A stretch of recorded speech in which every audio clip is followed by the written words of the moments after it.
Hello, everyone. Today I'm going to tell you about I cannot tell a lie.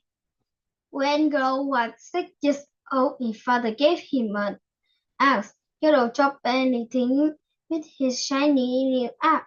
In his family backyard was his father's favorite tree. One day, young George cut down the tree soon after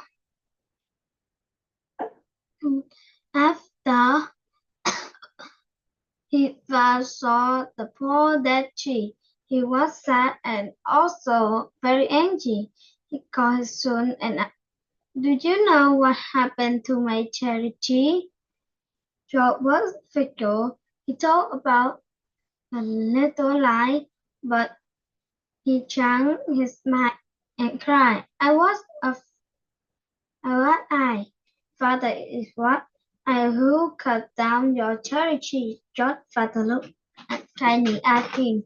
He handed the boy. I am very proud of you, George. You have frightened, but still you told the truth.